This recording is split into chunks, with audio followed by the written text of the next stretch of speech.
To everyone, welcome back to another video. तो आज हमने पढ़ना है द मैकेनिज्म ऑफ ब्रीथिंग। कल हम लोगों ने लंग्स के बारे में पढ़ा था, तो आज हमारा नया टॉपिक है मैकेनिज्म ऑफ ब्रीथिंग, जिसमें हमें बताया गया इंस्पायरेशन यानी इनहिलेशन और एक्सलेशन के बारे में पढ़ना है। जो इंस्पायरेशन है उसका इनहिलेशन, उसका जो दूसरा नाम है इंस्पायरेशन भी से कह जाए, इसी तरह एक्सलेशन से हम एक्सपायरेशन भी कह सकते हैं। अब इनका डिफरेंस भी आ सकता है। अगर हम देखें कि इसमें बताया गया है कि जब जो रिब्स मसल्स हैं वो कैसे कंट्रोल करते हैं और इसमें रिब्स मसल कैसे रिलैक्स करते हैं, तो हम पढ़ते हैं। फर्स्ट है the mechanism of breathing, the physical movement associated with the gas exchange. इसमें भी होता है जिसे हम क्या कहते हैं, ब्रीथिंग कहते हैं। यानी फिजिकल मूवमेंट से जो गैस एक्सचेंज के साथ होते हैं उसे हम ब्रीथिंग कहते हैं। इसके two phases and there are two phases of breathing, जिसे हम इनहेलेशन एंड एक्सलेशन भी कहते हैं। सो इंस्पायरेशन किसे कहते हैं? इंस्पायरेशन और इनहिलेशन का मतलब ये होता है, इनहिलेशन का मतलब हम कहते हैं मीन्स के जो एयर होती है वो एंटर होती है लंग्स के अंदर। एयर एंट्रेंस को हम कहते हैं इनहिलेशन। इनका मतलब होता है अंदर इन होना यानी अंदर एंटर होना, और एक्सिलेशन यानी एक्सपायरेशन मीन्स के इसे एग्जिट होना, बाहर यानी कि बाहर रिलीज होना ऑक्सीजन को। During inspiration the ribs muscles contract. जब इंस्पायरेशन हो के दौरान रिब मसल जो होते हैं वो कॉन्ट्रैक्ट करते हैं and ribs are raised, ribs जो है बढ़ जाते हैं। At the same time the dome shape diaphragms contract. जब रिब मसल कॉन्ट्रैक्ट करते हैं, जो डोम शेप डायग्राम होता है वो क्या करता है, वो भी कॉन्ट्रैक्ट करता है। एड इज लोअर्ड, नीचे से। दिस मूवमेंट इंक्रीज, जब मूवमेंट जो हरकत जो करनी अंदर मूवमेंट हो रही होती है वो इंक्रीज कर जाती है, तो एरिया ऑफ थोरेसिक कैविटी वो भी इंक्रीज कर जाता है। ये जो मूवमेंट हो रही होती है जब डायफ्राम कॉन्ट्रैक्ट करता है, रिब मसल्स कॉन्ट्रैक्ट करते हैं, थोरेसिक कैविटी वो भी इंक्रीज हो जाती है। Which reduce the pressure on lungs, और जो लंग्स के ऊपर प्रेशर होता है वो भी कम हो जाता है। As a result the lungs expand, जो लंग्स हैं वो एक्सपैंड इन फैल जाती है। And the air pressure with them also decrease, जो एयर प्रेशर है वो फिर कम हो जाता है। The air outside it rushes into the lungs to equalize the pressure on both side। दोनों वाली साइड पे जो प्रेशर वो इक्वल हो जाता है, रशेस वगैरह यानी एयर जो है अटैक करना शुरू हो जाती है।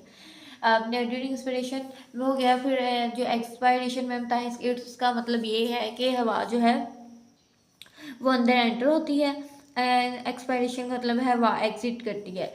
आफ्टर द गैस एक्सचेंज होने के बाद इन द लंग्स के अंदर the impure air expelled out. जो इम्प्योर यानी कि जो हमें ऑक्सीजन हमारी ज़रूरत की नहीं होती, लाइक इम्प्योर यानी वो इम्प्योर जो ऑक्सीजन होती है वो बाहर खाली जाती है, एक्सपेल्ड आउट यानी बाहर निकल जाए, एग्जिट हो जाती है। द रिब मसल्स रिलैक्स, जो रिब मसल्स होते हैं वो एक्सपायरेशन में रिलैक्स होते हैं और इंस्पायरेशन में इनहेलेशन में कॉन्ट्रैक्ट होते हैं। ब्रिंग दी रिब्स बैक, जो रिब्स बैक पे आती हैं टू द ओरिजिनल पोजीशन, अपनी जो पोजीशन में रिलैक्स होने के बाद जो दोबारा अपनी पोजीशन में आती हैं, वापस आती हैं, तो डायफ्राम जो मसल्स है आल्सो रिलैक्स, तो डायफ्राम मसल जो है रिलैक्स होते हैं। And it gets to rise dome shape, और ये भी डोम शेप में हो जाते हैं। दे रिड्यूस द स्पेस, और रिड्यूस स्पेस को कम कर देते हैं, और चेस्ट कैविटी और इंक्रीज करते हैं प्रेशर ऑन लंग्स पे प्रेशर जो है वो इंक्रीज करना शुरू, जबकि यहाँ प्रेशर जो था वो आल्सो डिक्रीज था। The lungs contract and the air is expelled out, जो लंग्स जो है वो कॉन्ट्रैक्ट करते हैं जिसकी वजह से जो भी वो एयर वगैरह होती है वो बाहर एक्सपेल्ड आउट हो जाती है एक्सिलेशन में। अगर मैंने बताया जो ह्यूमन ब्रीथ जो नॉर्मल में है वो 6 to 20 टाइम्स पर मिनट लेते हैं नॉर्मल सर्कमस्टांसिस में, यानी हम ह्यूमन बीइंग ले रहे हैं कहीं कोई काम किए बगैर, कोई एक्सरसाइज किए बगैर। The rate of breathing is controlled by the respiratory centre, जो हमारे अंदर रेट ऑफ ब्रीथिंग को कंट्रोल कौन करता है? Respiratory centre in the brain के अंदर। The respiratory centre is sensitive, जो रेस्पिरेटरी सेंटर होता है बहुत ही सेंसिटिव नाजुक होता है। Concentration of carbon dioxide in the blood की कॉन्सेंट्रेशन खून के अंदर। वैन डू वी एक्सरसाइज, जब हम एक्सरसाइज करते हैं और सम अदर हार्ड जॉब या कोई मुश्किल काम करते हैं, एक्सरसाइज हार्ड एक्सरसाइज करते हैं, muscle cells carry out circulation. जब हम एक्सरसाइज वगैरह करते हैं, हमारे यहाँ कोई हार्ड वर्क करते हैं, तो हमारी जो ब्लड सर्कुलेशन है वो स्टार्ट हो जाती है ग्रेटर रेट पे। It result in the production more carbon dioxide वो रिलीज होना शुरू होती है इन ब्लड के अंदर। कार्बन डाइऑक्साइड है वो रन आउट होना शुरू हो जाती है, इंक्रीज होना शुरू। The greater than normal concentration of carbon dioxide, normal concentration में होता है होते हैं, जब हम वैसे बैठे होते हैं जो कार्बन डाइऑक्साइड होती है वो स्टिमुलेट करती है रेस्पिरेटरी सेंटर ऑफ ब्रेन, और जब हम एक्सरसाइज करना शुरू होते हैं वो कार्बन डाइऑक्साइड जो है वो रिलीज़ होना हो जाती है, रिलीज शुरू होना हो जाती है जब हम कोई काम कर रहे होते हैं या एक्सरसाइज वगैरह कर रहे होते हैं। फिर रेस्पिरेटरी सेंटर सेंड मैसेज, और रेस्पिरेटरी सेंटर सेंड मैसेज करता है रिस्ट मसल को कि वो क्या करें कि डायफ्राम को इंक्रीज़ करें और रेट ऑफ ब्रीथिंग जो है वो एक्सेस करें कार्बन डाइऑक्साइड के अंदर जो प्रेजेंट कहाँ होता है ब्लड के अंदर, और उसे कहीं रिमूव आउट कर दें बॉडी के अंदर से।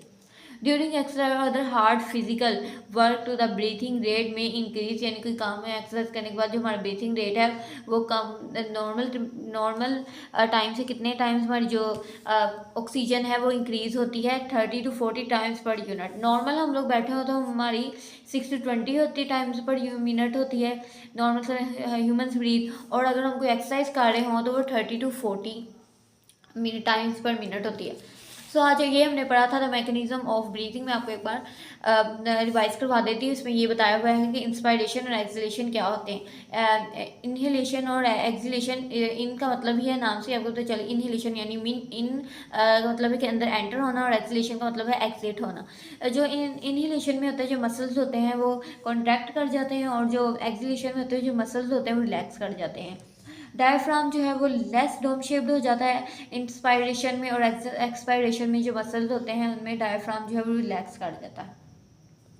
और प्रेशर जो इनहेलेशन में होता है वो लंग्स रिड्यूस करते हैं, और रिड्यूस प्रेशर जो है कम यानी लेस डिक्रीज़ करते हैं, जबकि एक्सहेलेशन में जो प्रेशर होता है लंग्स का वो इंक्रीज़ हो जाता है।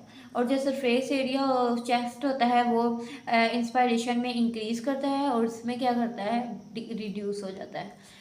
और ये था आज का हमारा लेक्चर। होप सो आज की आपको मेरी वीडियो पसंद आई होगी। मेरी वीडियो को लाइक करें, शेयर करें, कमेंट करें, सपोर्ट करें, and don't forget to press the bell icon की supporting keep loving, lots of love. Allah हाफिज़।